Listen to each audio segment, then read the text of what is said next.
মুত্তাকি না হলে আল্লাহর কোরআন থেকে হেদায়েত পাওয়া যাবে? জোরে বলেন, যাবে? হুদাল্লিল মুত্তাকিন, আল্লাহ বলেছেন যারা মুত্তাকি তারাই হেদায়েত পাবে। এখন বলেন মুত্তাকি অর্জন করবার গেলে কি থাকা লাগবে? রোজা থাকা লাগবে। জোরে কোন কি থাকা লাগবে? সিয়াম। সিয়াম কোরআনে আল্লাহ বলেছেন কুতিবা আলাইকুমুস সিয়াম। আসলে সিয়ামকে আমরা রোজাই বলি। আপনারা কি বলেন? সিয়াম কর না রোজা কর? রোজাই কর না। আমাদের বগুড়াতে কেউ সালাত কয় না, সবাই নামাজ কয়। আপনারা কি কন? সালাত কন, নামাজ কন না? আবার কে একই?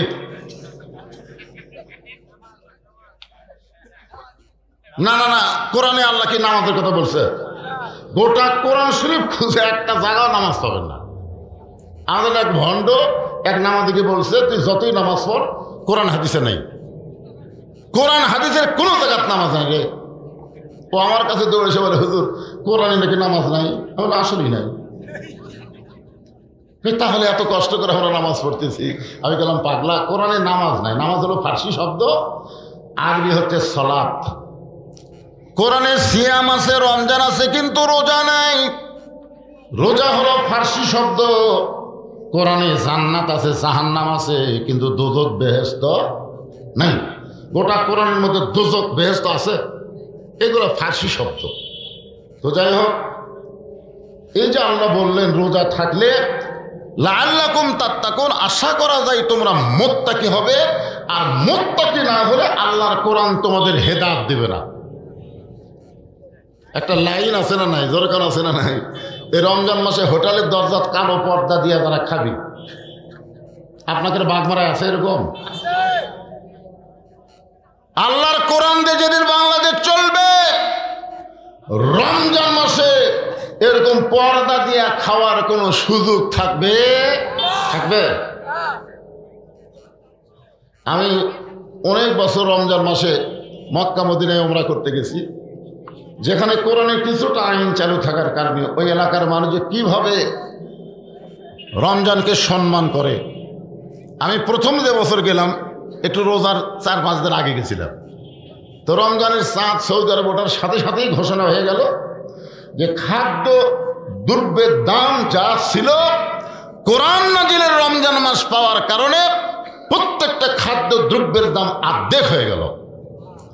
যা ছিল 10 টাকা হয়ে গেল 5 টাকা, আসলে 2 টাকা হয়ে গেল 1 টাকা। শুধুমাত্র কোরআন নাজিলের মাস। রমজান মাস হলো কোরআন নাজিলের মাস পাওয়ার কারণে আল্লাহ 1 বছর পরে আমাদের আবার দিল। এই কারণে সরকার প্রত্যেকটা খাদ্য দ্রব্যের দাম যা ছিল তার অর্ধেক করে দিল। আমি কিন্তু 2 দিন আগে যেটা কিনছি 10 টাকা দিয়ে, রোজার চাঁদ ওঠার সাথে 5 টাকা। হায় হাই রে, কোন দেশ রে? আর আমাদের দেশে তো রোজার চাঁদ ওঠার সাথে সাথে যা আসিল তার চাইতে দাম দ্বিগুণ হয়ে গেল। ধরে কার কথা ঠিক কিনা? তার মানে আমরা কি মুত্তাকি? নামাজ পড়লে মানুষ মুত্তাকি হবে, কোরআনের কোনো জায়গায় নাই। যাকাত দিয়ে মানুষ মুত্তাকি হবে, কোরআনের কোনো জায়গায় নাই। হজ করে মানুষ মুত্তাকি হবে, কোরআনের কোনো জায়গায় নাই। কিন্তু রোজা থাকলে মানুষ মুত্তাকি হবে। এই কথা বলার পিছনে কারণ হলো নামাজ মানুষ শুধু আল্লাহর জন্য পড়ে না, মানুষকে দেখানোর জন্যও নামাজ পড়ে। ধরে কোন ঠিক কি না? জুমার দিনে দেখবেন যারা সবার শেষে এসে আগে যায়, এরা কি আল্লাহর জন্য নামাজ পড়ে? আপনাদের কি মনে হয়? আসবে সবার শেষে, যাবে সবার আগে। যাওয়ার সময় দেখবেন পুরাতন স্যান্ডেল থুয়ে নতুন পাম্প দেখাচ্ছে। ধরা পড়লেই বলবে বদল হচ্ছে ভাই, বদল হচ্ছে ভাই। আমি আমার জীবনে কোনোদিন দেখলাম যে স্যান্ডেল বদল হওয়ার সময় নতুন থুয়া পুরাতন পাম্প দিচ্ছে? এটা আমি কোনোদিনও দেখিনি। আমি যতগুলো দেখছি বদল হওয়ার ইতিহাস হলো পুরাতন থুয়া নতুন পাম্প দিয়া। তার মানে কি বুঝতেছেন? এরা কি নামাজ পড়বার আসে? এর কথা বল না কেন? নামাজ আল্লাহর জন্য মানুষ পড়ে, আবার মানুষকে দেখানোর জন্যও নামাজ পড়ে। অথচ আল্লাহ কোরআনে বলেছেন ইন্না সালাতি ওয়া নুসুকি ওয়া মাহইয়ায়া ওয়া মামাতি লিল্লাহি রাব্বিল আলামিন। মানে রাত বেশি হয়ে গেছে তো কোরআনে আয়াত তেলাওয়াত শুনলে কি করা লাগে সেটাও মনে নেই। আচ্ছা, আপনারা তো চেতনই আছেন, কোরআন তেলাওয়াত শুনলে কি ইমান বাড়ে না কমে? আপনাদের ইমান বাড়ে? বাড়ে না, কারণ অর্থ বুঝতেছেন না তো।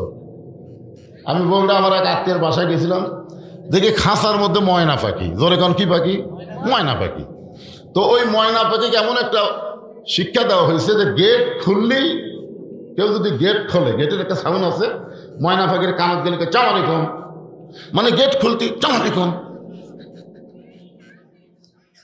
এখন আমরা মানুষ খুলতেছি, ময়না পাখি বলে চাম আলাইকুম, কিন্তু একটা কুত্তে গেটত মাথাতে খুলিছে, ময়না পাখি চাম আলাইকুম। আপনার বলেন তো সালাম কি কুত্তের জন্য? তো ময়না পাখিরা কেন বলতেছে? কারণ ওর বুলি হয়ে গেছে। ময়না পাখি যদি সালামের অর্থ বুঝতো তাহলে যারে তারে সালাম দিত না। জোরে কোন কথা, ঠিক কথা বলে। আজকে যে কোরআন শরীফ আমি তেলাওয়াত করলাম, যে আয়াতে কারিমা বুঝবার পারেন না, আল্লাহ আকবার কি হবে? আচ্ছা, পিছনে যে গল্প করতেছে, এরা কি আসলে দখল পড়া মুসলমানের ঘরের সন্তান? وقال الذين كفروا لا تسمعوا لهذا القرآن والغوا فيه لعلكم تغلبون। এই আয়াতটা আল্লাহ কাফেরদের শানে নাজিল করে বলেছেন, যারা কাফের বেঈমান তাদের কথা হলো লা তাসমাউ লিহাযাল কোরআন, এই কোরআন শরীফ শ্রবণ করো না, ওয়ালগাউ ফীহি লাআল্লাকুম তাগলিবুন, বরং কোরআনের আশেপাশে হট্টগোল করো, খেলতামাশা করো। যারা কোরআনের মাহফিলে বসে এরাও যেন আসল তথ্য বুঝবার না পারে, ওখানে হইচই করতেছে, এদের শানি তো আল্লাহ আয়াত নাযিল করছে, এরা হলো কাফের। যাই দেখেন আপনাকে আব্দুল্লাহ খাড়া হয়ে আছে, এরকম নামে আছে না নাই? আমি তাদের বলবো, বাজান মন যদি চায় কোরআনের মাহফিল আসো, না যদি চায় বাড়িতে ঘুমাবো।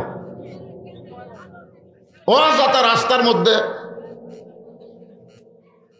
তুমি যদি পুরুষ হও কোরআনের মাহফিল এসে বসে যাও, তুমি যদি নারী হও পর্দার অন্তরালে তুমি বসে পড়ো, কিন্তু তুমি রাস্তার মাঝখানে হিজড়া হইও না। ধরে কোন কথা, ঠিক কিনা?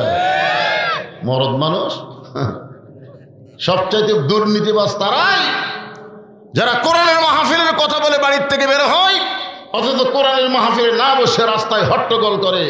এদের চাইতে বড় দুর্নীতিবাজ কেউ নাই। জোরে কোন কথা, ঠিক কিনা? এদের নীতি নাই, নীতি থাকলে এই কোরআনের মাহফিল বসত। নীতিহীন, নীতিভ্রষ্ট, আবার হইচই করতেছে, শরম নাই। একটু মনোযোগ দিবেন, তাহলে নামাজ পড়ে মানুষ আল্লাহর জন্যে, আবার নামাজ পড়ে মানুষকে দেখানোর জন্যে। জামাই নামাজ পড়ে না, জুমার দিনে শ্বশুর বাড়িতে গেছে, নামাজ পড়ে না। এখন শ্বশুর বলতেছে বাবা আসো মসজিদে যাই, বাবা আসো মসজিদে যাই। বউ বলতেছে তোমার শ্বশুর ডাকতেছে, মরে গেলেই 5 বিঘা জমি পাবে, তো মসজিদে গেলে কি হয়? আচ্ছা চলেন যাই। আপনার বলেন তো, এটা কি জামাই যাচ্ছে না শ্বশুর নিয়ে যাচ্ছে? এদেরকে আল্লাহ বলেছেন ফাওয়াইলুল লিল মুসাল্লিন। তার মানে বোঝা গেল নামাজ আল্লাহর জন্য মানুষ পড়ে, আবার মানুষকে দেখানোর জন্য নামাজ আছে, আছে না? না, সালাতিহিম ইয়ারাউন, এরা মানুষকে দেখানোর নামাজ পড়ে। হজ মানুষ আল্লাহর জন্যও করে, আবার মানুষকে দেখানোর জন্য হজ করে। আমার এলাকায় একজন মানুষের নামের আগে আলহাজ লেখে নেয়, খালি নামের আগে আলহাজ লেখে না, একটা চিঠি দিছে, তখন বলে কিনা আমার নামের আগে আলহাজ কোথায়? তখন মনে নেই চাচা, মনে নাই, এত লক্ষ টাকা খরচ করে হজ করছি আর নামের আগে আলহাজ নাই। তার মানে কি বুঝলেন? হজ মানুষ আল্লাহর জন্যও করে, আবার মানুষকে জানানোর জন্যও করে।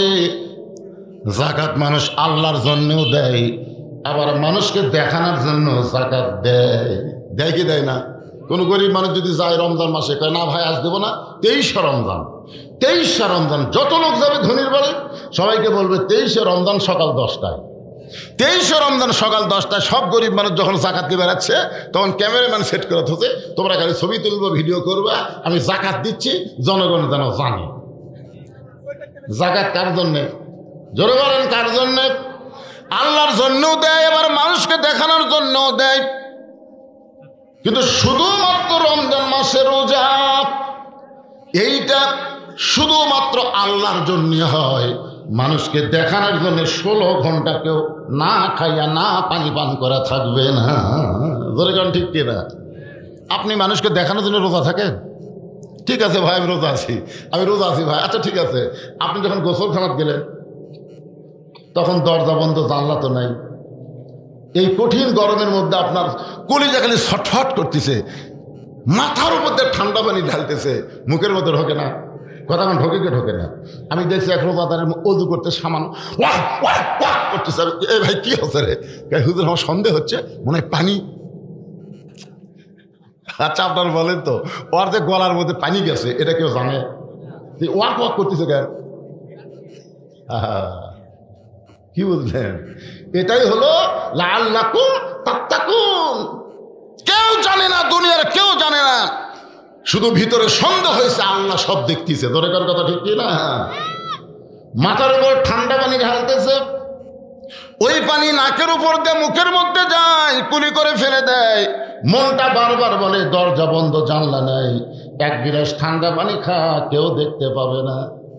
রোজাদার বলে মন রে শোন, কেউ না দেখলেও আমার আল্লাহ দেখতে পায়। এই জন্যে আল্লাহ রোজা সম্পর্কে বলেছেন কুতিবা আলাইকুমুস সিয়াম কামা কুতিবা আলাল্লাযীনা মিন ক্বাবলিকুম লাআল্লাকুম তাত্তাকুন। আর আল্লাহ বলেছেন হুদাল্লিল মুত্তাকিন। আর আমি যে আয়াতের আলোচনা করব সেটা হলো ওয়াকুনু মা'আস সাদিকিন। যদি সত্যবাদীর সাথে হও আত্তাকুল্লাহ, তাহলে আল্লাহর ভয় তোমাদের কলিজার মধ্যে ঢুকে যাবে। এখন সত্যবাদী কারা, এদের তো চেনা লাগবে, চেনা লাগবে না? আগামীতে একটা নির্বাচন আসতেছে, কি কর নির্বাচন বোঝেন আপনারা? হাসিনার সময় তো আমরা বুঝবার পারিনি নির্বাচন কাক কর। এক মুরব্বী ভোট দেওয়ার গেছে, 3-4 ছেলে এসে বলতেছে, দাদা কষ্ট করে কেন আছেন দাদা? আপনি কি জন্য আছেন কষ্ট করে? আপনার ভোট আমরা দিয়ে দিয়েছি দাদা। আয় দাদা কয় কে রে, আমার ভোট তোরা দিলেও দিছি দাদা। দাদা তখন যাচ্ছে, পিছন থেকে ছেলে ডাক দেখায়, দাদা দাদিকার কষ্ট করে তার পাঠান না, দাদিরটাও দিছি। দাদা কয় কে রে, 3 বছর আগে তোর দাদি মরিছে, এখন মরা মানুষেরও ভোট হচ্ছে দাদা। তার মানে বোঝা গেল হাসিনার সময় নির্বাচন ভোট কারে কয় আমরা বাংলার মানুষ বুঝবারই পারিনি। তোর এখন কথা ঠিক না? আয় মানুষের মধ্যে একটা আগ্রহী নেই, ভোট দেওয়ার যে একটা সিল দেওয়ার যে একটা আগ্রহ, এটা নেই, যাওয়ার আগে হয়ে যায়, দিনের ভোট রাতে হয়। কিন্তু আগামীতে একটা আসতেছে, আশা করা যায়। জনগণ ঠিক কিনা আশা করতেছেন না? সেটাকে সামনে রেখে আমি বলতেছি ওয়াকুনু মা'আস সাদিকিন। যদি আল্লাহর ভয় কলিজার মধ্যে রাখতে চাও, তাহলে সত্যবাদীদের তোমরা দল করো, সত্যবাদীদের তোমরা সাথী হও। এখন এই সত্যবাদী কারা, এইটা আমাদের জানার দরকার আছে না নাই? এই সত্যবাদী ব্যাখ্যা আপনাদের সামনে কোরআন এবং হাদিস দিয়ে বলার চেষ্টা করব। অত্যন্ত গুরুত্বপূর্ণ বিষয়, এই কারণে একটু মনোযোগ দিয়ে শোনা লাগবে। এখন মনোযোগ তো দিবার চাচ্ছেন, কিন্তু রাত 12টার পরে ঘুমো ধরিচ্ছে। আর অনেকে মনোযোগ দিবার চাইলে পারবে না। তো মমতাজ একটা গান গাছে, মনে যদি পচন ধরে গন্ধ কিরে পাওয়া যায়, চোখে তারে যায় না দেখা, ওষুধ দিবা কোন জায়গায়। ইজা যুকিরাল্লাহু ওয়াজিলাত কুলুবুহুম ওয়া ইজা তুলিয়াত আলাইহিম আয়াতুহু জাদাতুহুম ঈমানাও ওয়া আলা রাব্বিহিম ইয়াতাওয়াক্কালুন। আল্লাহ আমি কি শুরু করব? মনোযোগ দিয়ে শোনা লাগবে কিন্তু। রাজি আছেন? আলহামদুলিল্লাহ। হাজার হাজার সাহাবীদের নিয়ে হযরত ওমর বসে আছেন মসজিদ নববীর মধ্যে। শুধু বসে নাই, ওমর ফারুক কিছু বলতেছেন, সাহাবীরা পাগলের মতন শুনতেছে। সুবহানাল্লাহ। কারণ ওমর ফারুক তুইয়া মুয়া কোনো মানুষ না, যে মানুষটার সামনে আল্লাহ কোরআনের 23টা আয়াত নাজিল করেছে। রাসূল বলেছেন আমার পরে কেউ যদি নবী হতো লাউ কানা ওমর, আল্লাহ ওমরকে নবী বানায় দিত। কিন্তু নবুয়তের দরজা বন্ধ হয়েছে বলে ওমর নবী হওয়ার পারল না। আল্লাহ নবী বলেছেন নবী হওয়ার সব যোগ্যতা আল্লাহ ওমরের ভিতরে দান করেছে। ওমর ফারুক যখন আলোচনা করতেছে, সাহাবীরা সকল মনোযোগ দিয়ে কথাগুলো শুনতেছে। এমন সময় এক অচেনা বেদুইন সাহাবী ওমর ফারুকের সামনে গিয়ে বলে, আমির আল মুমিনিন, আপনার ওয়াজ কিছু সময় বন্ধ রাখতে হবে, আমি ওয়াজ করব আর আপনারা শুনবে। সুবহানাল্লাহ বলে। হযরত ওমর তখন বাংলাদেশের মতন ৯৬টা দেশের খলিফা ছিলেন। বাংলাদেশের মতন ৯৬, জোরে কোন কয়টা দেশের খলিফা ছিলেন। সেই উমরের সামনে একজন বেদুইন সাহাবী বলতেছেন, আপনার ওয়াজটা কি তখন বন্ধ করতে হবে, আমি ওয়াজ করব আর আপনারা শুনবেন। আপনারা বলেন তো বাক স্বাধীনতা ইসলামে আছে না নাই? তুমি খালি বলে যাবা চাপাইর হারুন, তুমি খালি বলে যাবা আজকে চাপাই ঘাটে দিয়ে গেছে মিজানুর রহমান আজহারী। জোরে কোন কথা ঠিক কিনা? তোমার মুখের কথা হলো মিথ্যা কথা আর কোরআনের কথা হলো সত্য কথা। জোরে কোন কথা ঠিক কিনা? যারা মিথ্যা কথা বলে টাকা দিয়া পয়সা দিয়া গাড়ি ভাড়া দিয়া মানুষ পাওয়া যায় না, আর কোরআনের হক কথা সত্য কথা যারা বলে তাদের জায়গা দেওয়ার মতন কোনো মাঠ পাওয়া যায় না। জোরে কোন কথা ঠিক কিনা? কথা বলে কোনো মাছ সাদেকির আজকে হারুন বুঝিছে মিথ্যার দিন শেষ, আল্লাহর কোরআনের সামনে বাংলাদেশ। জোরে কোন কথা ঠিক কিনা? কথা কন না কেন বারে রাত 12টার মধ্যে তাই হবে। এই জন্য তো আমি এসার আগে যাচ্ছিলাম, আমাকে তুলে দেবেন 10টার মধ্যে, 12টা পর্যন্ত ফাটাফাটি ওয়াজ হবে। কাম হলো না। এই পাগলা, তোর মতন সোতা খালি 10টা থাকলে ওয়াজ এমনি সাক্ষীরে পাবে। হ্যাঁ সাল্লাহ, তোর হাঁটু চিরে গেছে কেন? না ওটাই ট্যাটাস, ওটাই স্টাইল।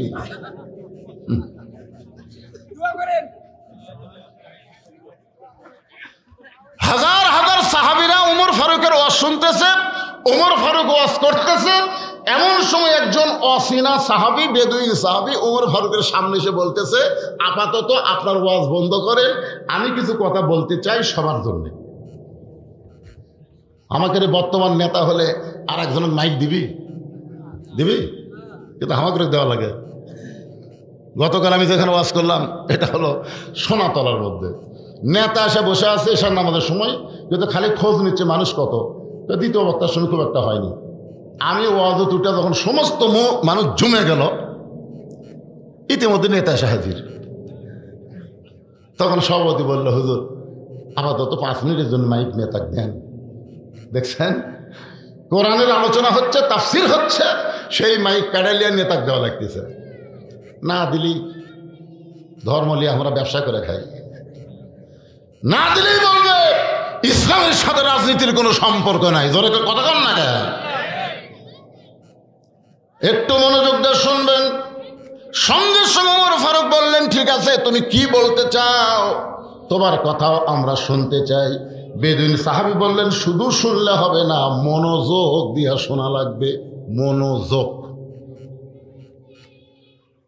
1 নম্বর ওয়াজ হলো ইন্নী উহিব্বুল ফিতনা, আমি ফিতনাকে মহব্বত করি। 2 নম্বর ওয়াজ হলো ইকরাহুল হক, আমি হককে পছন্দ করি না। আমার 3 নম্বর ওয়াজ হলো আশহাদু মা লাম আরা, আমি না দেখা জিনিসের সাক্ষী মারি। হাজার হাজার সাহাবী, ওমর ফারুক বক্তা, আর তারই মধ্যে এই 3টা ওয়াজ। মনোযোগ দেবেন। 1 নম্বর ওয়াজ কি? ইন্নী উহিব্বুল ফিতনা, আমি ফিতনাকে মহব্বত করি। এই রমজান মাস আসতেছে, আমাকে তারাবি নিয়ে একটা ফেতনা শুরু হবে। তারাবি 8 রাকাত আর 20 রাকাত। যে এলাকাতে আহলে হাদিস বেশি আছে ওটি ফেতনা নাই, কিন্তু হানাফি আহলে হাদিস ওটি যা হবি ভাই। কি বুঝতেছেন? এই বেদুইন সাহাবী বলতেছে আমি ফেতনাকে মহব্বত করি। আপনারা বলেন তো ফেতনাকে মহব্বত করা যাবে? রাসূল বলেছেন আল ফিতনা তো আসাদ্দু মিনাল কতল। ফিতনা হলো কতলের চাইতে মারাত্মক। আল ফিতনা তো আসাদ্দু মিনাল জিনা। ফিতনা হলো জিনার চাইতেও খারাপ গুনাহ। আমাদের সমাজের মধ্যে ফিতনা আছে না নাই? একদল বলতেছে নবী নূরের তৈরি, একদল কয় মাটির তৈরি, একদল কয় নবী মরে গেছে, আর একদল কয় হায়াতুন নবী। তাহলে ফিতনা জিনিসটা কি সমাজের মধ্যে ভালো? এত দলাদলি হওয়া ভালো? মুসলমানের দেশে এত দল কেন? আল্লাহর কোরআন দিয়ে যেদিন বাংলাদেশ চলবে, এই বাংলাদেশে কোনো দল থাকবে না, সমস্ত মুসলমান শুধু আল্লাহর দল হবে। জোরে কোন কথা ঠিক কিনা? আল্লাহর দল হলে কোনো ফিতনা থাকবে না। 2 নম্বর অজ হলো ইকরাহুল হক। আমি হককে পছন্দ করি না, অথচ আল্লাহ কোরআনে বলেছেন ওয়াতাওয়াসাউ বিল হক। হকের কথা বলতে হবে, অথচ লোকটা বলতেছে আমি হককে পছন্দ করি। 3 নম্বর ওয়াজ হলো আশহাদু মা লাম আরা। আমি না দেখা জিনিসের সাক্ষী দেই। 73-এ জন্ম লিয়া যুদ্ধ অপরাধী সাক্ষী দিছে। আপনারা দেখছেন জন্ম তারিখ কত? 73 সাল।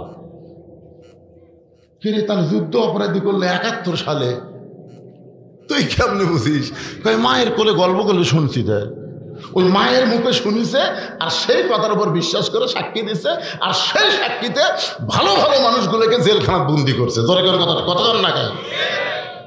না দেখা জিনিসের সাক্ষী দেওয়া যাবে? কিন্তু বেদিন সাহাবী বলতেছে না দেখা জিনিসের আমি সাক্ষী দেই। সঙ্গে সঙ্গে ওমর ফারুক বললেন সাহাবীরে, বাক স্বাধীনতার নামে তুমি যা ইচ্ছা তাই বলতে পারো না। তোমাকে কথা বলার স্বাধীনতা দেওয়া হলো, তাই বলে তুমি যা ইচ্ছা তা বলতে পারবা।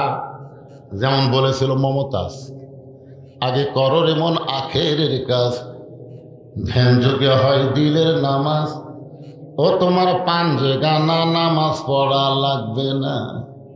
ওরে শরীয়তের মাওলানা, ওরে শরীয়তের মাওলানা, চোখ 2টা করলা কানা।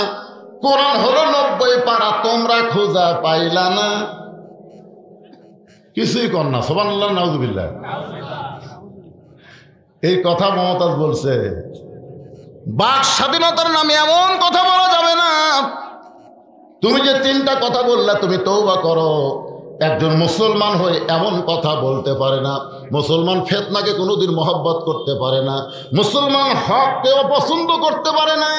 কুল জাল হক ওয়া যাহাকাল বাতিল ইন্নাল বাতিলা কানা যাহুকা। মুসলমান কোনোদিন না দেখা জিনিসের সাক্ষী দিবার পারে না। বেদুইন সাহাবী বলতেছে আমি ওয়াজ ঠিকই করেছি, কিন্তু আপনারা কেউ বুঝতে পারেন নাই। ওমর ফারুক মাথা হাত দিস, ওয়াজ ঠিকই করছে আর আমরা আর বুঝতে পারি নাই। এমন সময় ওসমান গনি বলতে, এই পাগল, কার সামনে কি বলতেছ? সমস্ত সাহাবীরা যখন ওই বেদুইন সাহাবীর উপরে খেপে গেল, এমন সময় হযরত ওমর চিন্তায় পড়ে গেলেন, যে হারে খেপিছে, এখান থেকে যদি ছাড়ে দেই তাহলে গণ ধোলায়। ধরে কোন কি ধোলায়? আপনারা বলেন তো, মমতাজ যে কথা সংসদে বলছে, এই কথা যদি বাংলার মুসলমান কোরআন হাদিস বুঝতো, ওই মমতাজরে গণধোলাই দিত। জোরে কোন কথা ঠিক কিনা? নামাজ পড়ে আমার নবী পায়ের গোড়া ফুলে উঠছে, আর এই শালা পাগলি কয় পাঞ্জে গানা নামাজ পড়া লাগবে না। নামাজ কয় ওয়াক্ত ফরজ? কথা বলেন না কেন? কয় ওয়াক্ত? আচ্ছা, 5 ওয়াক্তের মধ্যে যদি একটা ওয়াক্ত বাদ দেয়, মান তারাকা সালাতু মুতাম্মিদান ফাকাদ কাফারা। এক ওয়াক্ত নামাজ ইচ্ছা করে কেউ বাদ দিলে সে আল্লাহর সঙ্গে কুফরি করলো। বাইনাল আবদি ওয়াল কুফরি তরকু সালাত। বান্দার কাফের মধ্যে পৃথক করা জিনিসটার নামই হলো নামাজ। যারা আপনার ঈশার নামাজ, মাগরিবের নামাজ না পড়ে আবার শুনতেছেন, কিরে 2-4 দিন থাকতে পারো তো? তোকে আমি ধরতেছি না, তুই হাঁটু বার করে বক্তার সামনে বসছো, তোকে আমি কি ধরো?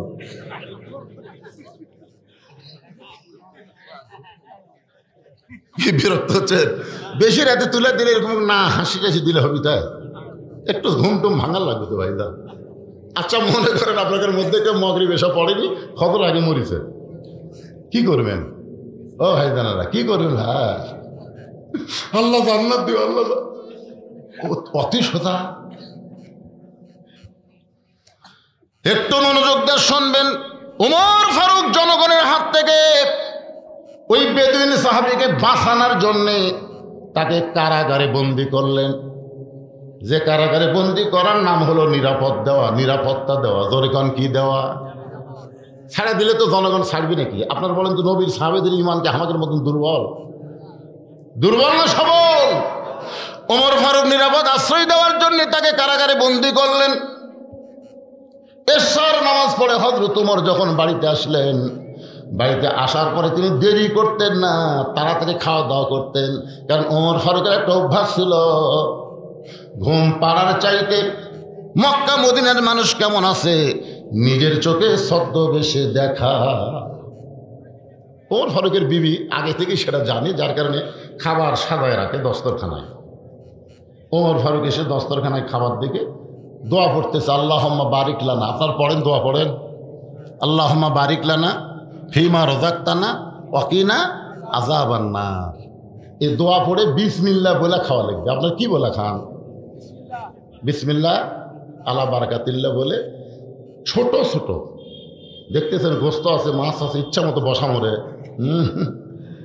আপনাদের এই দাঁতের মধ্যে যত ছোট ছোট ঘাস দেবেন, বেশি বেশি চাবাবেন। এই চাবানোর সাথে দাঁতের ভিতরে একটা রস বের হবে, এই রসের নাম হলো হজমি জাউ। আপনি যত চাবায় খাবেন, দাঁতের রস খাদ্যের সঙ্গে মিশ্রণ হবে, পেটের মধ্যে যাবে, হজমি জারক হয়ে যাবে। আলাদা পেপসি খাওয়ার দরকার নেই। ডান দিক থেকে খাবার শুরু করা লাগবে, ছোট ছোট লোকমা।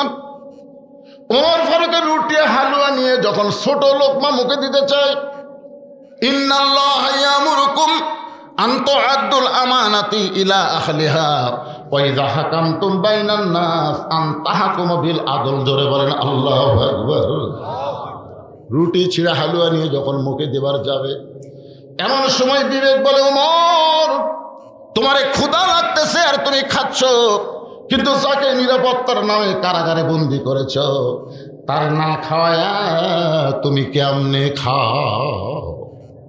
তোমাকে ক্ষুধা লাগছে, তুমি খাচ্ছ। ইন্নাল্লাহা ইয়ামুরুকুম আন তুআদ্দুল আমানাতি ইলা আহলিহা। ওমর তোমারে ক্ষুধা লাগছে আর তুমি খাচ্ছ, কিন্তু যাকে কারাগারে বন্দি করছো সে খাইছে কিনা একটাবার খবর নিছ? সঙ্গে সঙ্গে ওমর ফারুকের হাতে কম্পন ধরে গেল। রুটির জায়গায় রুটি, হালুয়ার জায়গায় হালুয়া টোপলা করে ওমর ফারুক গভীর রাত্রে কারাগারের দরজায় এসে বলে, ও ভাইজান তোমার জন্য খাবার আনছি, রুটি আর হালুয়া, তুমি রুটি আর হালুয়া খাও। কারাগারের বেদুইন সাহাবী মুস্কি মুস্কি হাসার বলে, আল্লাহর কোরআন দিয়ে যখন রাষ্ট্র চলবে তখন নেতার খাওয়া না হইলেও কারাগারের বন্দি খাবার পাবে। আল্লাহর কোরআন দিয়ে যখন রাষ্ট্র চলবে তখন নেতাদের খাওয়া না হলেও বন্দীদের খাওয়া ঠিকই হবে। জোরে কর সুবহানাল্লাহ। ওমর ফারুক বেদুইন সাহাবীকে খাবার দিয়ে বাড়িতে চলে গেলেন। বাড়িতে চলে যাওয়ার পরে বিছনায় যখন একটু ঘুমাবার চাই, এমন সময় বউ বলে, স্বামী গো আপনি কি না খেয়ে ঘুমাবেন? ওমর ফারুক চুপ করছে। না খেয়ে ঘুমাচ্ছে মানে আপনি কি মনে করেন আপনাকে খাবার দিয়ে আমি দূরে দাঁড়িয়ে থেকে আপনার খাওয়া দেখি? কারণ আপনার খাওয়া দেখার মধ্যেও মজা আছে। আমি কোনোদিনও শুনতে পাইনি আপনি খাওয়ার কোনো দোষ ধরছেন। যা আপনার সামনে দেওয়া হয় আপনি বিসমিল্লাহ বলে সেটা খান, কোনোদিন খাওয়ার দোষ ধরেনি। আর খাওয়ার পরে আপনি একটা দোয়া পড়েন, আল্লাহ যে বউটা আমাকে এত কষ্ট করে রুটি হালুয়া তৈরি করে দিল, আমি সেই বউকে নিয়ে জান্নাতে থাকতে চাই। সুবহানাল্লাহ না কেন? ওমর ফারুক তার জীবনে কোনোদিন হুরের জন্য দোয়া করেনি, আল্লাহ আমাকে জান্নাতে হুর দিও। আল্লাহ এ দোয়া কোনোদিন করেনি, জান্নাতে বউ চাইছে। কারণ যে বউ বিপদে আপদে স্বামীর খেদমত করে, আর সেই বউ তুই আপনি হুর চালে, আপনি একটা স্বার্থপর। এরকম মানুষ আছে না নাই? নামাজ পড়ে কয় আল্লাহুম্মা ইন্না নাসআলুকা জান্নাতা ওয়া নাউযু বিকা মিনান নার। আল্লাহ জান্নাত হুর দিও আল্লাহ। বউ খালি শোনে কে মোনাজাত শেষ হলে স্বামী গো হুর কি বলে? হুর হলো সুন্দরী, তোর মতন বেয়াসাই জানা। দুনিয়াতে ঠকছি মরার পর আর ঠকবো না। আপনারা বলেন যে বউ এত কষ্ট করে স্বামী ভাত তার পাক করে দেয় আর সেই স্বামী যদি হুর চায়, বইয়ের মত কষ্ট হবে না? একটু মনোযোগ দিয়ে শুনবেন। ওমর ফারুক দোয়া করে, যে বউটা আমাকে রুটি হালুয়া তৈরি করে দেয় এই বউটাকে নিয়ে আমি জান্নাতে থাকতে চাই। আপনার দূর থেকে খাবার দেখি, কিন্তু আজকে আপনি খাইলেন না, কোথায় যেন টোপলা করে নিয়ে গেলেন। এখন আমার খাওয়া আছে, এইটা দুইজন মিলে আমরা খাবার চাই। স্বামী না খাওয়াইয়া আমি বউ কোনোদিন খাই না। এখন ক্ষুধার পেটে ওমর ফারুকের বিবির খাওয়া, স্বামী স্ত্রী দুইজন মিলে খাবার চায়। আপনারা বলেন তো একজনের খাবার দুইজন খাওয়া যায় কি যায় না? যায় কি যায় না? একজনের খাবার যদি নিয়ম মতো খাবার পারেন 70 জন পর্যন্ত খাওয়া যায়। এক সাহাবী এসে রাসূলকে এক গিলাস দুধ দিয়ে বলি, ইয়া রাসূলুল্লাহ এই দুধটা পান করলে আমি খুব খুশি হতাম। আল্লাহ রাসূল বললেন, তুমি এমন জায়গার দাওয়াত দিলে, আমার সামনে সাহাবীরা বসে আছে আর এতগুলা সাহাবী থুয়ে আমি একলাই খাবো? বলে হুজুর আমি গরিব মানুষ, হুজুর এতগুলা সাহাবীকে আমি দুধ পান করার পারি? আরে পাগলা, তুমি আমাকে একলাই খাওয়াতে, কিন্তু আমি যখন একলা থাকতাম তখন দিতে, এখন এতগুলা সামনে আমি কেমনে খাই? সাহাবীরা বলেন হুজুর আপনি খান, হুজুর আপনি খান, আমাদের কোনো আপত্তি নেই, কারণ আপনি খালি আমাকে খাওয়া। আল্লাহ রাসূল বলেন, সাহাবীরা শোনো, তোমরা যেমন আমাকে ভালোবাসো আমি তার চাইতেও তোমাদেরকে বেশি ভালোবাসি। জোরে বলেন সুবহানাল্লাহ। আল্লাহ রাসূল একটা দোয়া পড়ে চুমুক দিয়ে দুধ খেয়ে বলেন, আবু বকর পেট ভরে দুধ পান করে উমরকে দাও, উমর পেট ভরে দুধ পান করে ওসমানকে দাও, ওসমান পেট ভরে দুধ পান করে আলীকে দাও। এভাবে পেট ভরে খাবার। হুযায়ফাতুল ইয়ামিন বলে, ইয়া রাসূলুল্লাহ আপনি বলেছেন ক্ষুধাকে 3 ভাগ করে, 1 ভাগ খাদ্য, 1 ভাগ পানি, 1 ভাগ আল্লাহর জন্য। আপনি কইছেন, আবার আজকে বলতেছেন পেট ভরে। আল্লাহ রাসূল বলেন, পাগলা এটা শুকনা খাবার খাওয়াছি রে, কিন্তু ভিজা খাবার তরল বাজে পেট ভরে খা। সুবহানাল্লাহ বলেন। যখন আপনি ভাত খাবেন, খুরমা খেজুর খাবেন, রুটি খাবেন, তখন ক্ষুধাকে 3 ভাগ করে 1 ভাগ খাদ্য খাবেন, 1 ভাগ পানি পান করবেন, 1 ভাগ আল্লাহর জন্য ফাঁকা রাখবেন। সুবহানাল্লাহ বলেন। হযরত করে গিলাসের দিকে তাকায় চিন্তা করে, আমি যদি পেট ভরে খাই, গিলাসের দুধ যে সামান্য আছে আমার তো নিজেরই পেট ভরবে না, তাহলে উমরের হাতে আমি কি দিব? রাসূল বলেন, আবু বকর গিলাসের দিকে না তাকায় চোখ বন্ধ করো। যে 2 চোখ তোমার দুধ কম দেখে ওই 2 চোখ বন্ধ করো। আবু বকর চোখ বন্ধ করার সঙ্গে সঙ্গে দেখে তার হাতে গিলাস নাই, গিলাসটা যেন দুধের ভাণ্ড হয়ে গেছে। চোখ বন্ধ করে পেট ভরে দুধ পান করে ওমরকে দেয়।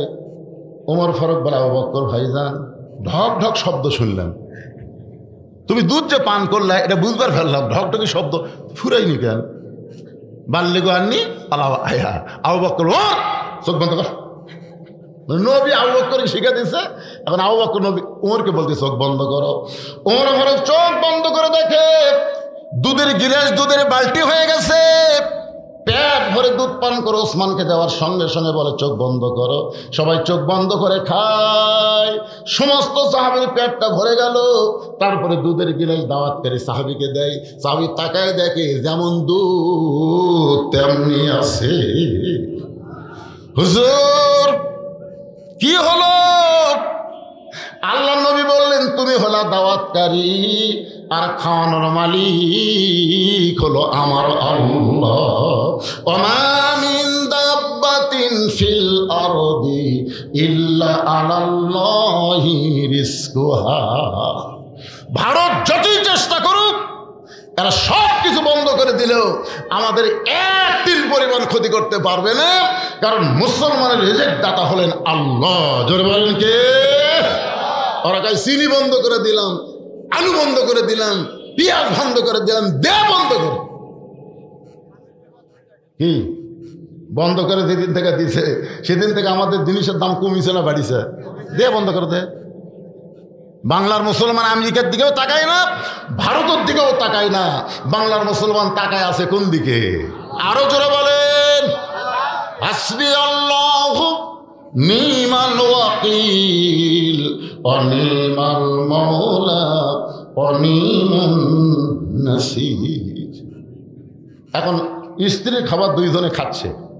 ওমর ফারুক বিসমিল্লাহ দোয়া পড়ে যখন রুটি হালুয়া মুখে দিবার যাবে, এমন সময় বিবেক বলতেছে, ওমর তোমার খাবার তুমি বন্দি কারাগারে দিয়ে আইছো, কারাগারের বন্দিকে দিয়ে আইছো, কিন্তু সেই বন্দি যদি বাড়ির অভিভাবক হয়, যাকে তুমি কারাগারে বন্দি করছো সে যদি কারো বাড়ির অভিভাবক হয়, আর অভিভাবককে কারাগারে বন্দি করে রাখলে সেই বাড়ির খবর না নিয়ে তুমি কেমনে খাও? ওমর রে, তোমার খাবার বন্দিকে দিলে, কিন্তু বন্দি যদি বাড়ির অভিভাবক হয়, অভিভাবকের খোঁজ না নিয়ে তুমি কেমনে খাও? ওমর ফারুকের হাতটা থর থর করে কাঁপতেছে। বউ বলে, স্বামী আপনি কি খাবেন না? বলে, আমার খাবার যাকে দিয়ে আইছি সে যদি বাড়ির অভিভাবক হয়, তার বাড়ির খবর না নিয়ে আমি কেমনে খাই? তুমি খাও। বউ বলতেছে, আপনি যদি না খান তাহলে আমিও খাবো না। নেতা যদি ভালো হয়, তার বউটা সত্যবাদীর সাথী হওয়ার কারণ অবশ্যই ভালো হবে। জোরে বলেন ঠিক কিনা? ওমর ফারুকের বউ টোপলা করে দিয়ে বলতেছে, যান, যাকে বন্দি করছেন তার অভিভাবক তার বাড়িতে এই খাবারগুলো পৌঁছে দিয়ে আসে।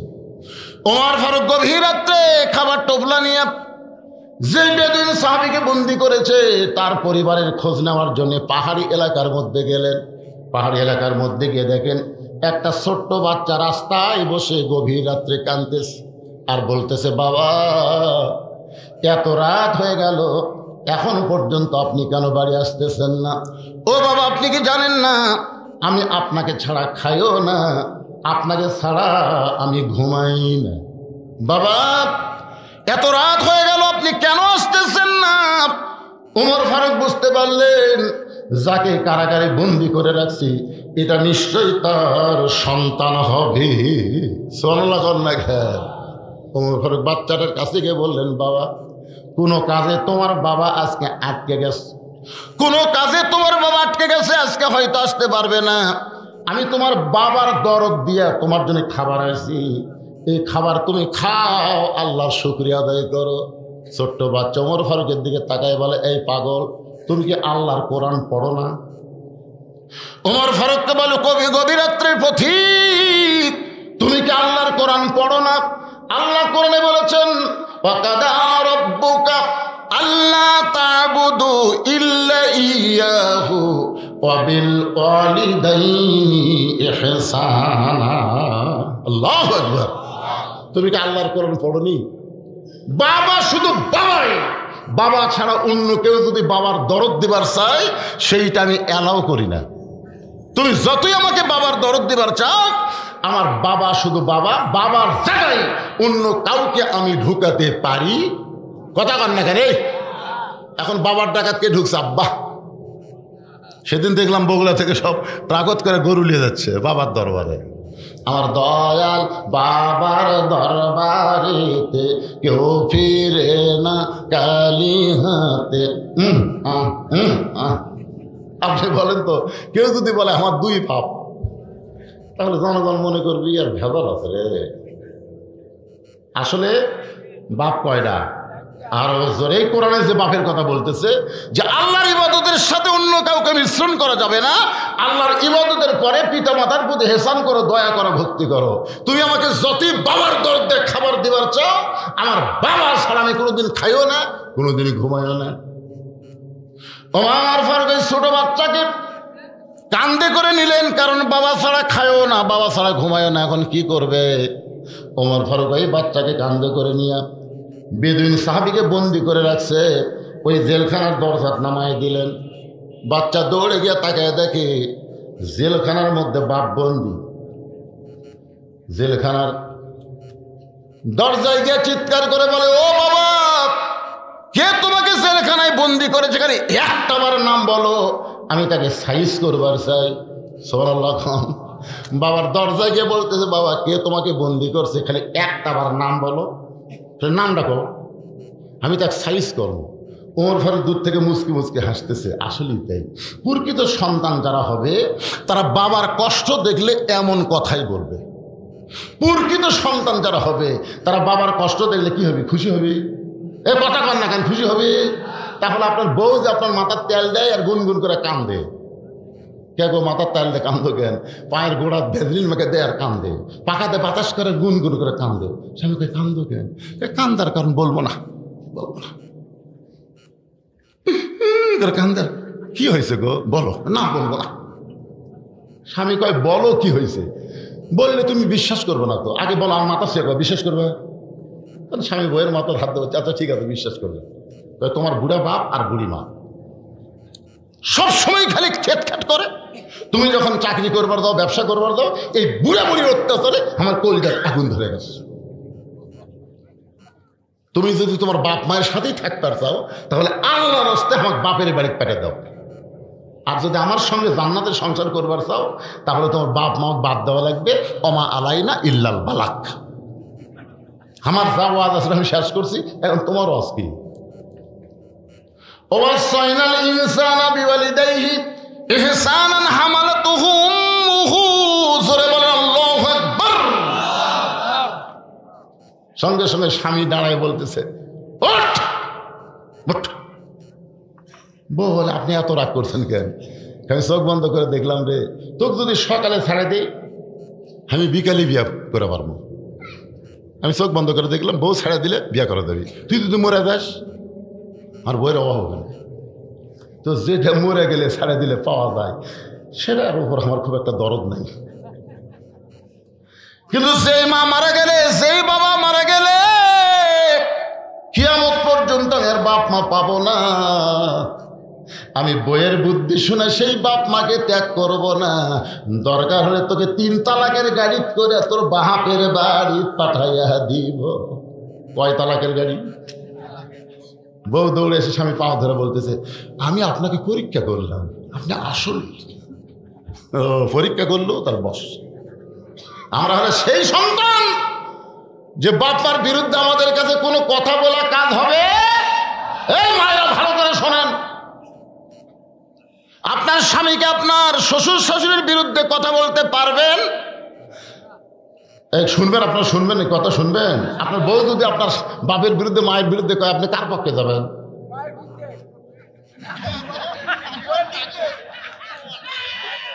এই কে রে?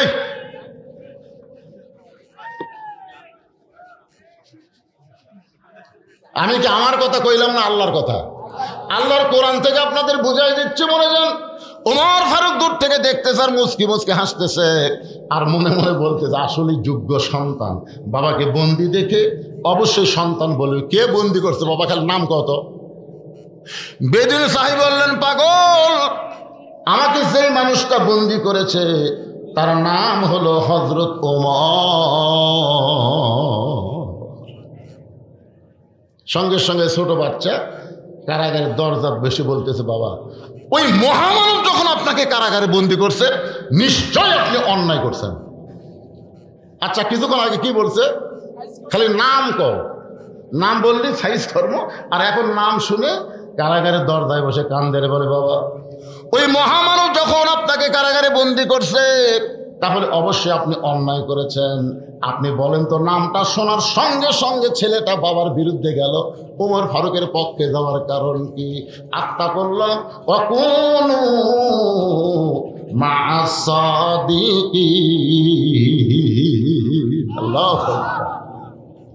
কারণ এই যে হযরত ওমর সম্পর্কে ওই ছেলের কাছে ওর বাবাই গল্প করছে যে ভাগ্য করে আমরা এমন একটা কোরআনের শাসক পাইছি, একজন খলিফা পাইছি, যেই খলিফা রাতের বেলা ঘুমায় না, মানুষের দুঃখ কষ্ট নিজের চোখে দেখে। আমাদের ছেলে তো মোবাইল দেখে, আমাদের ছেলে গেম দেখে, আমাদের ছেলে উল্টাপাল্টা করে। কিন্তু যারা ভালো মানুষ তাদের সন্তানকে মহামানুষের জীবনে শোনায়। যেরকম কথা ঠিক কিনা? মহামানুষ ভালো মানুষের জীবনে শোনায়। বাচ্চাকে বলে ঘুম যখন ধরতেছে না আমি একটা ভালো মানুষের গল্প বলি শোন। তো ছোট বাচ্চাকে বহুদিন বেদুইন সাহাবী শোনাইছে আল্লাহ আমাদের একটা খলিফা দিছে রে। একদিন রাতের বেলা বের হয়েছে, বার হয়ে দেখে তাঁবুর মধ্য থেকে এক পুরুষ মানুষ রাস্তার খালি দৌড়াদৌড়ি করতেছে। ওমর ফারুক সালাম দেয় আসসালামু আলাইকুম ইয়া আব্দুল্লাহ, লোকটা সালামের উত্তর দেয় না। ওমর ফারুক আসসালামু আলাইকুম ইয়া আখি, লোকটা সালামের উত্তর দেয় না। ওমর ফারুক আবার বারবার সালাম দেশ করে তুই 3 বার সালাম দিলি, আমি উত্তর দিছি। যাই রাস্তাতে গেলে শয়তান 40 দিন যায় না, তাকে একজন সাধারণ মানুষ হুমকি মারছে, বারবার সালাম দেশ করে। ওমর ফারুক বলতেছে, ভাই আপনি যেভাবে অস্থির হয়ে দৌড়াদৌড়ি করতেছেন, সালাম হচ্ছে শান্তির দোয়া, সুবহানাল্লাহ খান না কেন, আসসালামু আলাইকুম, আপনার উপর রহমত বর্ষিত হোক। লোকটা বলতে তো হবি না তো, আমার বাড়ি হলো অমুক জায়গা, আমার গর্ভবতী বউ নিয়ে আমি রাত্রে যাচ্ছি অমুক জায়গায়। ওমর ফারুক যখন দেশ চালায়, তখন একজন বউ নিয়ে একজন স্বামী সারা রাত ঘুরে বেড়াবে, তার অন্তরে কোনো ভয় ডর থাকবে না। জোরে কেন সুবহানাল্লাহ। তুমি জানো ওমর ফারুক শাসন করাতে আমাদের কি শান্তি? ওমর ফারুক বললেন, তাহলে অস্থির হয়ে ঘুরতেছেন কেন? যে তাঁবুর মধ্যে আমার বইয়ের প্রসব বেদনা উঠছে, সেই হারে পেটের ব্যথা উঠছে, এখন আমি মরদ মানুষ কি করি? বেড়া খেলা আল্লাহ ডাকতেছে, আল্লাহ আর 3টা মাইল গেলে আমার শ্বশুর বাড়ি পাই। ওমর ফারুক বললেন, ভাইজান কোনো টেনশন নাই, আমার কাছে ভালো একটা ধাত্রীর খবর আছে, আপনি কোনো টেনশন করেন না। এক দৌড়ে বাড়িতে এসে বলেন, আব্দুল্লাহর মা, হে আব্দুল্লাহর মা। মানে ওমর ফারুকের বেটাটা হলো আব্দুল্লাহ। এই জান্নাতে যদি যাবার চাও, তাড়াতাড়ি অস্ত্র বস্ত্র বের হও। বলে কিসের অস্ত্র? বলে বাচ্চা হবে। ওমর ফারুকের বিবি একজন ভালো ধাত্রী হওয়ার কারণে যা লাগবে সব নিয়ে তাঁবুর উল্টা পিঠ দিয়ে ঢুকে বাচ্চা যখন হয়ে গেল, তাঁবুর ভিতর থেকে বলতেছে, খলিফাতুল মুসলিমিন, আপনার বন্ধুকে বলেন তার বিবি এবং সন্তান সুস্থ আছে। কি বলছে? খলিফাতুল মুমিনিন আপনার বন্ধুকে বলেন তার স্ত্রী এবং সন্তান সুস্থ আছে। ওই লোকটা ঠাস করে পড়ে আসছে। ওমর ফারুক বললেন, কে আবার? আপনি হযরত ওমর? সুবহানাল্লাহ। বেদিন সাহাবী বলে, বেটা ভাগ্য বলে আমরা এমন একজন খলিফা পাইছি যে নিজের সুখ দেখে না, ফোরাতের কিনারায় কুত্তা যদি না খায় মরে, আল্লাহর কাছে হিসাব দেওয়া লাগবে। আল্লাহর কোরআনের রাজনীতির করার কারণে আত্তাকুল্লাহ, তার কলিজার মধ্যে আল্লাহর ভয় ভরাট হয়ে গেছে। ধরে গেল সুবহানাল্লাহ। বাবা হযরত ওমর কোথায় থাকে একটু আমারে বলে দেন বাবা, আমি ওমর ফারুকের কাছে যাব। তার 2টা পা ধরে হলো আমার বাবাকে আমি জেলখানা থেকে বের করব। বেদিন সাহেব বলে, বেটারে ওমর ফারুকের কাছে যাওয়ার কোনো দরকার নাই, তুমি যদি আমাকে কারাগার থেকে বের করতে চাও তাহলে শিক্ষামন্ত্রী হযরত আলীর দরবারে যাও। কি মন্ত্রী? জোরে কন, কথা কয় না। হযরত ওমর যখন মদিনার খলিফা ছিলেন, ওই সময় শিক্ষামন্ত্রী ছিলেন হযরত আলী। আচ্ছা, আলীর মতন মহামানব যদি শিক্ষামন্ত্রী হয়, তাহলে কোন শিক্ষার দাম হবে? আগডম বাগডম ঘোরাডম সাথে, না আল্লাহর কোরআনের শিক্ষা? জোরে জবান খোলা বলেন তো কোনটা? আল্লাহর কোরআন দিয়ে যখন পার্লামেন্ট চালু হবে, এরকম ভুয়া মানুষকে শিক্ষামন্ত্রীর দায়িত্ব দেওয়া হবে না। আল্লাহর কোরআনের হাফেজ, কোরআনের আলেম, কোরআন সম্পর্কে যার জ্ঞান আছে, তাদেরকে শিক্ষামন্ত্রীর পদ দেওয়া হবে। জোরে কোন কথা কথা বল না, শালা এলা মন্ত্রী কারে? এরা প্রাইমারির জন্য হাজার হাজার কোটি টাকা বাজেট ধরে, আর এরকম হাফেজি মানুষের জন্য 1 টাকাও শালাকের পকেটত নেই। এতিমের নামে টাকা দিবি, তার আবার 16 আনার 10 আনা এরা ঘুষ খাবি। হাই রে শালাকের এতই খাওয়া খায়। আমি শুনলাম যে এতিমের জন্য টাকা দিবি, সেই টাকা তুলবার গেলে আবার 10 আনা দেওয়া লাগবে শালা করে পাশার মধ্যে। কি হায় হায়, আর এক দিতে কিছুই নেই, আমার লেখা দেওয়া লাগবে। আমি সব পাইছি, দেখছেন কি জালেমের জুলুম আমাদের মাথার উপর ছিল। দরকার কথা ঠিক কিনা? এক জালেম গেছে, আর কোন জালেম যেন আসতে না পারে। আল্লাহর কোরআনের মাহফিলে এই দীপ্ত শপথ আমাদেরকে নিতে হবে। দরকার কথা ঠিক কিনা? কারা কারা রাজি? 2 হাত তুলে আল্লাহকে দেখান। লিল্লাহি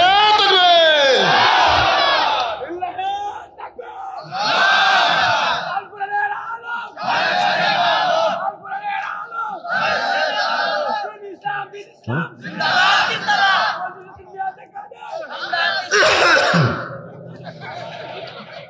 এই দিল ঝাঁকি, আর আমার ঘড়ি গেল ছিঁড়ে।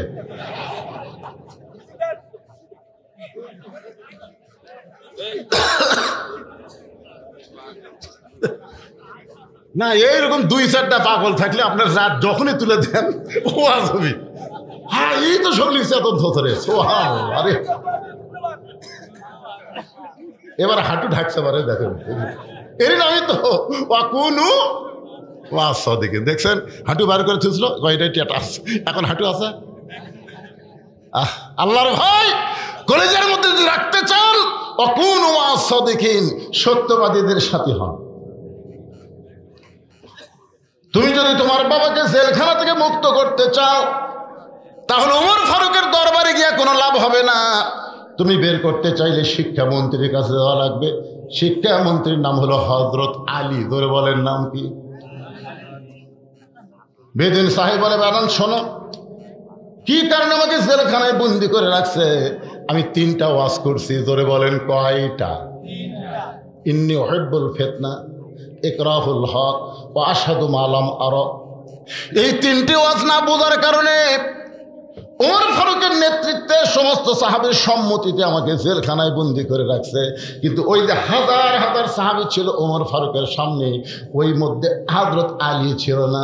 যদি হযরত আলী থাকতো তাহলে তোমার বাবাকে ওমর ফারুক জেলখানায় বন্দি করবার পারত। তুমি যদি তোমার বাবাকে জেলখানা থেকে বের করতে চাও তাহলে শিক্ষামন্ত্রী হযরত আলীর কাছে যাও। ওই ছোট্ট বাচ্চা শিক্ষামন্ত্রী হযরত আলীর দরবারে এসে দেখে 2জন যুবক দরজায় দাঁড়িয়ে আছে। একটা নাম হল হাসান আর একটা নাম হইল হোসাইন। এই যুবকেরা, হাসান হোসাইন চেনো? তোমরা তো মেসি নেইমার চেনো। Messi Neymar, Messi Neymar. শোনেন, মেসি নেইমারের জার্সি যারা গাওয়াত দেন, মেসি নেইমারের খেলা যারা গভীর রাত পর্যন্ত দেখেন, ফজরের সময় চেতন পান না, হাসরের ময়দানে মান তাসাব্বা বিকওমিন ফাহুয়া মিনহুম, যাকে মহব্বত করেছেন তার সঙ্গে হাসর নাসর হবে। এখন বলেন হাসান হোসাইন না মেসি নেইমার? কারা কারা হাসান হোসেনের দলে থাকবেন? গভীর রাতে একটু আল্লাহকে দেখেন। লিল্লাহি তাকবীর। সাইদুস শাবাবে হাত নামান, সাইদুস শাবাবে আহলে জান্নাহ হাসান হোসাইন রাদিয়াল্লাহু তাআলা আনহুমা। ওই ছোট্ট বাচ্চা হাসান হোসেনকে সালাম দিয়ে বলতেছে, আমি একটু শিক্ষামন্ত্রীর সঙ্গে দেখা করতে চাই, আমি একটু শিক্ষামন্ত্রীর সঙ্গে দেখা করতে চাই। সঙ্গে সঙ্গে হযরত আলী দরজা খুলে বের হয়ে বাদান, তোমার মতন ছোট্ট মানুষ আমার মতন শিক্ষামন্ত্রীর কাছে কি দরকার? বলে 3টা ওয়াজ। 3টা কি? হযরত আলী বলতেছে, এই বাচ্চা আবার 3টা ওয়াজ মানে? আপনি খন্ত কার সামনে ওয়াজ? শিক্ষামন্ত্রীর সামনে বলতেছে 3টা ওয়াজ। ইন্নী উহিব্বুল ফিতনা, ইকরাহুল হক ওয়া আশহাদু মা লাম আরা। সঙ্গে সঙ্গে হযরত আলী ওই বাচ্চাকে কোলের মধ্যে নিয়ে কবল একটা চুমা খেয়ে বলে, বাজান এত দামি কথা তোমারে কে শিখাইল? সুবহানাল্লাহ কবেন না? শুধু 3টা ওয়াজ করেছে ওই বাপের কথায়। ছেলেটা হযরত আলীর সামনে বলেছে, ইন্নী উহিব্বুল ফিতনা, ইকরাহুল হক ওয়া আশহাদু মা লাম আরা। সঙ্গে সঙ্গে হযরত আলী ছোট্ট বাচ্চাকে কোলের মধ্যে নিয়ে কপালে একটা চুমু দিয়ে বলে, বাজান তুমি ছোট্ট মানুষ, এত দামি কথা তোমারে কে শিখাইল? ছেলেটা বলতে, হুজুর এই 3টা ওয়াজ করার কারণে হযরত ওমর আমার বাবাকে জেলখানায় বন্দি করেছে। আলী বলতেছেন, তোমার বাবাকে যেমন করেই হোক আমি জেলখানা থেকে বের করে তোমার হাতে তুলে দিব ইনশাআল্লাহ। ছোট বাচ্চা বলতেছে, আলীর মতন শিক্ষামন্ত্রী যদি আমার বাপের উকিল হয়, দুনিয়ার কোনো উমরের ক্ষমতা নাই যে আমার বাপক আটকে থবার পাঠায়। সুবহানাল্লাহ। আপনি কি মনে করছেন আলী কয় দিক দিয়ে নেবেন আপনারা? খালি জ্ঞানের দিক দিয়ে 1 নম্বর, শক্তির দিক দিয়ে শক্তি। সর্বপ্রথম নবীর সাহাবীদের মধ্যে 30 পারা কোরআন যিনি হেফজ করেছেন তার নামও হচ্ছে হযরত আলী, যার বউ হচ্ছে জান্নাতি নারীদের নেত্রী, যার সন্তান হচ্ছে জান্নাত যুবকদের সর্দার, যার শ্বশুর হচ্ছে মুহাম্মদ রাসূলুল্লাহ, শাশুড়ি হলো খাদিজাতুল কুবরা। ধরে খন্না সুবহানাল্লাহ। বাপের নাম হলো আবু তালেব, নবীর চাচা। যিনি নবীকে লালন পালন করে বড় করেছেন, অথচ আবু তালেব ঈমান না গ্রহণ করার কারণে সর্ব অল্প আযাবে জাহান্নামে যাবে। জোরে কোন কথা ঠিক কি না ভাইজান? হযরত আলী এখন ওই ছেলের উকিল হয়ে উমর ফারুকের কাছে যাবে। এই কথাগুলোর মারেফত, আসল তথ্য কি, আমি আপনাদের সামনে গভীর রাত্রে তাহাজ্জুদের সময় বলবো। আপনারা কি শোনার ধৈর্য আছে? কি না বুঝে আগে হাত তোলে। 10টা টাকা দিতে দিবি, 10 টাকা দিয়ে হাত তোলা পেটে সব খরচ করছে। আমি কোনো আদায় করব না ভাই, আপনাদের কাছে শুধু 100টা কোরআন শরীফ, এই নবীর এতিম মাদ্রাসার জন্য 100টা কোরআন শরীফ আপনাকে দেওয়া লাগবে। এই মাদ্রাসার বাচ্চাদের হাতে একটা করে কোরআন শরীফ আপনারা দিবেন, যেই কোরআন শরীফ পড়ারা কোরআনের হাফেজ হবে। একজনের মাথায় পাগড়ি দেওয়া হলো, এরকম অসংখ্য হাফেজ এই মাদ্রাসায় কোরআন শরীফ দেওয়ার কারণে হবে। আপনাকে বাজারের যে কোরআন শরীফ কিনে আনা লাগবে না, তাহলে 500 টাকা দিবেন, একটা কোরআন দানের সব আল্লাহ আপনাদের আমল নামায় দিয়ে দিবে। সুবহানাল্লাহ। তা আসতে গেলেন কেন? টাকা নাই। এটা স্লিপ আমি একটাও পড়বো না, আমি স্লিপ পড়ার বক্তা হবে। সন্ধ্যার থেকে স্লিপ হচ্ছে, আবার স্লিপ। এই দেখেন 100টা লা ইলাহা ইল্লাল্লাহু মুহাম্মাদুর রাসূলুল্লাহ, এগুলো 200 টাকা করে সব, বুঝছেন? 200 টাকা করে দিচ্ছে। মরার কথা মানুষ মনে তো নেই, এর আসতেছে কবরের কথা আসতেছে। হচ্ছে হুজুর কবরের একটু, কবরের গল্প বুড়া না হলে বলে ভালো লাগবে কত। যখন চাকরি গেছে, বুঝছেন, ঘুষের চাকরি করতেছিল, তো চাকরি শেষ, চাকরি শেষ হচ্ছে, তখন আল্লাহর কাছে কান দিচ্ছে, আল্লাহ আমি তওবা করতেছি, আল্লাহ আমি জীবনে আর ঘুষ খাবো না। আর কান্দের ফেরেছে তাকে, আল্লাহ এর চাকরি আছে, এর ঘুষের চাকরি নেই, এই শালা চাকরি থাকতে তওবা করেনি, চাকরি গেলে তওবা করতেছে। তার মানে কি, জোয়ান অবস্থায় মৃত্যুর কথা চিন্তা করে না, বুড়ে হলে যখন হবে চামড়া ঢিল, আল্লাহর সাথে দিবে মিল। কয়টা হলো? 43টা কোরআনের। লিল্লাহে তাকবীর। মানে 500 টাকা করে, আরো তো গুনতিছে, এরা খুরসা আছে, এই 500 টাকা করে 43টা কোরআন। কি মনে করতেছেন? সুবহানাল্লাহ। এই সময় আপনাদের কাছে এত টাকা আসলো বাড়ি, ধরেন টাকা ঠিক বাড়াইলেন। আল্লাহ আল্লাহ, সবচেয়ে শ্রেষ্ঠ দান তোমার নবীর এতিম মাদ্রাসা একটা কোরআন। আল্লাহ যারাই দান করলো, যে নিয়তে আল্লাহ দানকে কবুল করেন। কি বাবা কিছু করবে? 1000 টাকা দান করলো না, বউ হলো টিউবওয়েলে পড়ে যায়, এত রাতে তুলে দিল, অত আসবে। এখন যা করছে এই শোনেন তো, এলা তুলে দেওয়া হল 10টার থেকে, আর স্লিপ দেওয়া লাগলো উনি সব শূন্য। তুলে দিছে রাত 11:30টায়, যা হচ্ছে আলহামদুলিল্লাহ। কি কম, তার মধ্যে 1 কিছু পুরস্কার দেওয়া লাগবে, তুই হাজার দয়া করে শেষ। হ্যাঁ, আলহাজ আহমদ আলী নগদ 10,000 টাকা। ধরে বলেন মারহাবা। সবার জন্য দোয়া চাই, সবার জন্য। কি আমাকে সবার জন্যই? বংশ যারা সকলের জন্য দোয়া চাই। 10,000 টাকা আমরা 20টা কোরআনের মধ্যে ফেলে দিলাম। আল্লাহ 10,000 টাকা 20টা কোরআন হিসাবে কবুল করে নাও। যাদের জন্য দোয়া চাইছে আল্লাহ তাদের হকে দোয়াকে কবুল করো। জোরে সরে বলি আল্লাহুম্মা আমিন। ছোট্ট বাচ্চার সঙ্গে হযরত আলী, একটা শিক্ষামন্ত্রীর কোনো অহংকার আছে? জোরে কান, কোনো অহংকার আছে? আল্লাহর কোরআন দিয়ে যখন রাষ্ট্র চলবে, তখন কোনো মন্ত্রী, কোনো নেতা, কোনো আমিরের কোনো অহংকার খুঁজে পাওয়া যাবে? পাওয়া যাবে? আমরা দেখছি এক দলের এক নেতা তার কর্মীকে ঘুষি মারতেছে, দেখেন না আপনারা?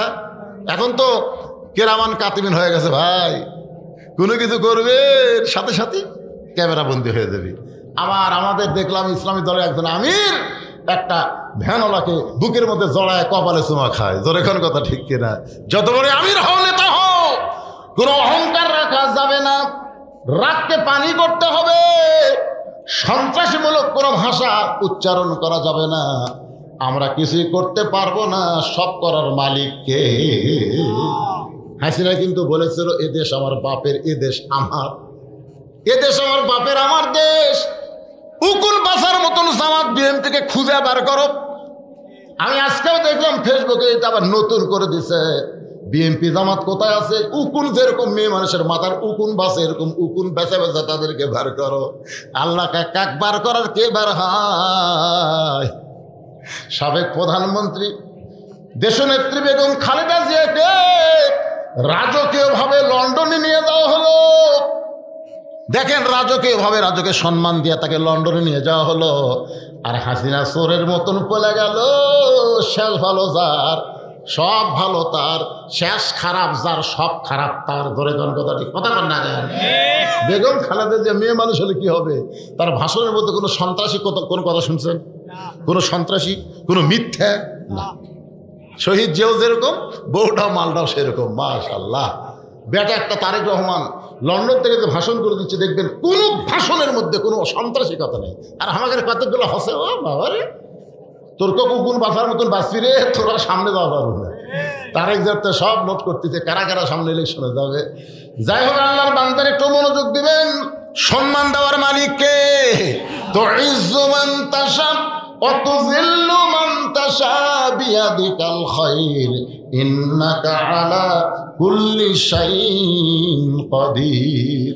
ওই ছোট্ট বাচ্চার সঙ্গে হযরত আলী উমরের দরবারে যাচ্ছে, শিক্ষামন্ত্রী যাচ্ছে ছোট্ট বাচ্চার সাথে। হযরত আলী যখন উমর ফারুকের দরবারে, এমন সময় বাচ্চা দেখতেছে যে মানুষটা গভীর রাত্রে আমাকে কান্দে করে বাবার কাছে পৌঁছা দিল, সেই মানুষটাই তো মেম্বরে বসে আছে। সুবহানাল্লাহ। কোন বাচ্চাকে কে রে? এই লোকটাই তো আমার কান্দত করে নিয়ে আসলো। তাহলে এটাই উমর। এক দৌড়ে গিয়ে উমর ফারুকের কপালে চুমা খায়। চুমা খাওয়ার বলতেছে, আপনার মতন ভালো মানুষ আল্লাহর দুনিয়াতে আর কেউ নাই। ধরে কর সুবহানাল্লাহ। আলী বলতেছে, এই মানুষটাই তোমার বাবাকে জেলখানার মধ্যে বন্দি করে রাখছে। ওমর ফারুক বলে, আলী ভাই, শুধু আমি বন্ধ করি নাই, যতগুলো সাহাবী ছিল সমস্ত সাহাবীরা যখন এর বাপের উপরে রাগ করলো, আমি তাকে নিরাপত্তা দেওয়ার জন্যই বন্দি করেছি। আমি তাকে জনগণের ধোলাই থেকে নিরাপত্তা দিয়েছি। কিন্তু আপনি কি বলতে চান? আলী বলতেছে, তাহলে আপনিও বোঝেন নাই, সমস্ত সাহাবীরাও কি এই ছেলেটার বাবার ওয়াজ বোঝেন নাই? বলে, ওয়াজ আমরা সবাই বুঝেছি। এমন মারাত্মক খারাপ তিনটা ওয়াজ করছে। এক নম্বর ওয়াজ হলো ইন্নী উহিব্বুল ফিতনা, আমি ফিতনাকে মহব্বত করি। ফিতনা কোনোদিন মানুষ মহব্বত করতে পারে না, কারণ ফিতনা থেকে মুসলমানকে বাঁচা ইমানের দায়িত্ব। ধরে কোন কথা, ঠিক কি না? হযরত আলী বলতেছেন, আমিরুল মুমিনিন, লোকটা ফিতনাকে মহব্বত করি বলতে কি বুঝাইছেন? আল্লাহ কোরআনে বলেছেন, ইন্নামা আমওয়ালুকুম ওয়া আওলাদুকুম ফিতনা, নিশ্চয় সম্পদ আর সন্তান হলো তোমাদের বিপদের কারণ। লোকটা সম্পদ আর সন্তানকে ফিতনা আল্লাহর কোরআন হিসেবে ধরে বলতেছে, আমি ফিতনাকে মহব্বত করি, কারণ সম্পদ আর সন্তানকে সবাই মহব্বত করে। এই বেদুইন সাহাবী তার ছেলেটাকে বড় মহব্বত করে, ছেলেটাও বাপকে মহব্বত করে, বাবা ছাড়া খায়ও না, ঘুমায় না। এই কারণেই লোকটা বলেছে ইন্নী উহিব্বুল ফিতনা, আমি ফিতনাকে মহব্বত করি। আপনারা বলেন তো, আপনাদের সন্তানকে আপনারা কি মহব্বত করেন না?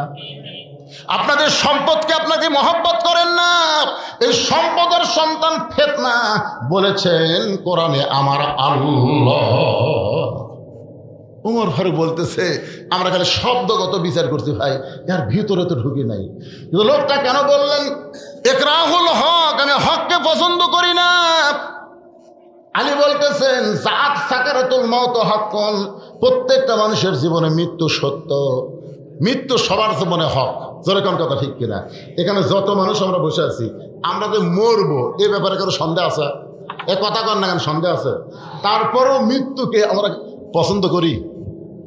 জোরে কোন ভাই, মৃত্যুকে আমরা পছন্দ করি। এখন স্বামীর ক্যান্সার রোগ হয়েছে, 2 মাস পরে স্বামী মারা যাবে। বউ জানে, ডাক্তারে কইছে মাস 2, খুব বেশি বাঁচলে 2 মাস। এখন বউ দেখতেছে 2 মাস পর তো মরবি। এখন মরার আগে স্বামী সান্ত্বনা দেওয়ার জন্য বলতেছে, আল্লাহ যদি আমার হায়াত আপনাকে দেয় আর আপনার মৃত্যু আমাকে দেয়, আমি খুব খুশি। আল্লাহ আল্লাহ, আমার স্বামীর ক্যান্সার আমাকে দাও, আর আমার হায়াত আমার স্বামীকে দাও। আল্লাহ। স্বামী কয়, আল্লাহ রে, তোর মতন বউ পাওয়া হলো ভাগ্যের ব্যাপার।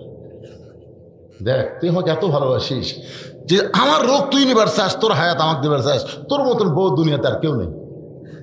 এমন কথা বউ বলে। আর স্বামীকে বলে, স্বামী গো আপনি বেঁচে থাকেন আমি মরে যাই, এমন কথা বারবার বলে। স্বামীর বিশ্বাস হয়ে গেছে। রাত্রেবেলা স্বামী স্ত্রী ঘুমাইছে ঘরে, ওই বাড়িতে গোয়াল ঘরে একটা ষাঁড় গরু। ষাঁড় গরুকে আপনার কি করেন আইডিয়া না? ষাঁড় আইডিয়া গরু দড়ি ছিঁড়েছে, দড়ি ছিঁড়া তাকে গেট বন্ধ। এখন ষাঁড় গরু খাবার খুঁজতেছে, খাদ্য কোথায় পায়, আড়া কোথায় পায়, দেখে যে বারান্দার উপরে সিলভারের পাতিলের তলে সিটালেন,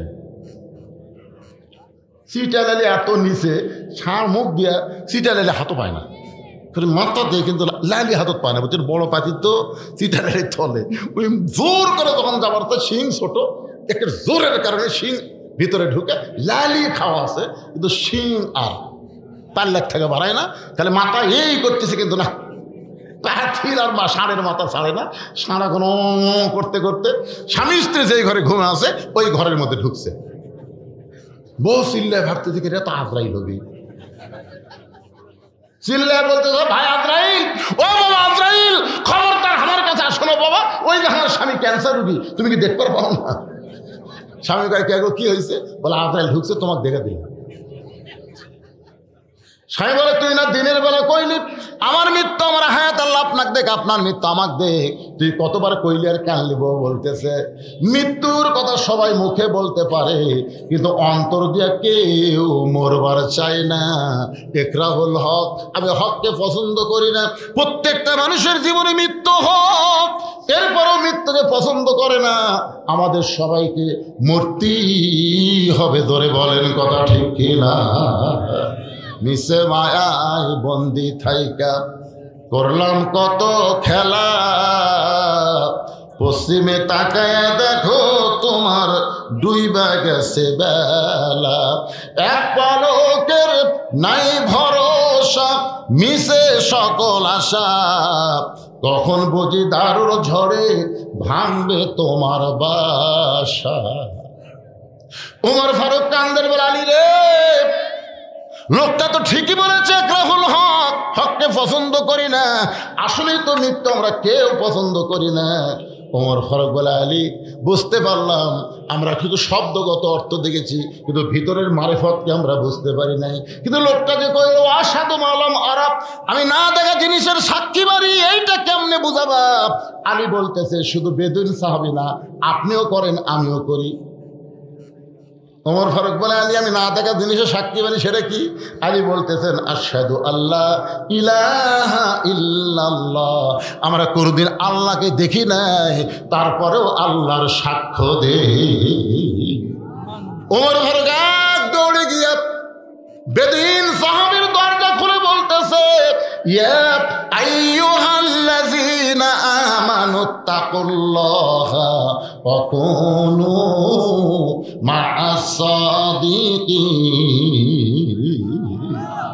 আল্লাহর ঈমান ভিতরে রাইখে আল্লাহর ভয় যদি ধারণ করতে চান, তাহলে সত্যবাদী কোরআন ওয়ালাদের সাথী হওয়ার দরকার আছে না নাই? এর দরকার আছে না নাই? আজকে অনেকে বলে রাজনীতি নাই, এ নাই সে নাই, আরে পাগলা আসো কাছে, তারপর সব পেয়ে যাবে। এক হাজি সাহেব আমার কয় হুজুর আপনারা ওয়াজ করবার গেলেই খেলে রাজনীতি করেন। আমি বলি আপনি হজ করবার যাই তো রাজনীতি করলেন? আল্লাহর শপথ হুজুর আমি তো হজ করে রাজনীতি করিনি। আমি বললাম আল্লাহর কাবাগার সামনে নিয়ে আপনি কি বলছেন? বলে কি বলছি হুজুর মনে নাই? আপনি বলেছেন ইন্নাল হামদা ওয়ান নিমাতা লাকাওয়াল মুলক লা শারিকা লাক। আপনি বলেন তো লাকাওয়াল মুলক লা শারিকা লাকের বাংলা অর্থ কি? সবাই কষে হামু কষি, বাংলা তো জানি না। বাংলা অর্থ হলো রাজনীতির ভিতরে, রাজত্বের ভিতরে একমাত্র আল্লাহ ছাড়া অন্য কাউকে স্বীকার করি না। তাহলে বাংলাদেশে একমাত্র রাজত্ব চলবে কার? আরো জোরে বলেন, রাজনীতি চলবে কার? আল্লাহ। কারণ আমরা আল্লাহকে বাদশাহ হিসাবে, রাজা হিসাবে বিশ্বাস করে বলি তাবারাকাল্লাযী বিয়াদিহিল মুলক ওয়া হুয়া আলা কুল্লি শাইইন কাদির। গোটা পৃথিবীর রাজত্ব কর্তৃত্ব মালিকানা কার হাতে? সমস্ত ক্ষমতার মালিককে। আমি আপনাদের অনুরোধ করব যে আপনাদের সুন্দর পর থেকে আদায় শুরু করেন। আপনারা কি মনে করেন যে আমরা আদায় করে পারি না?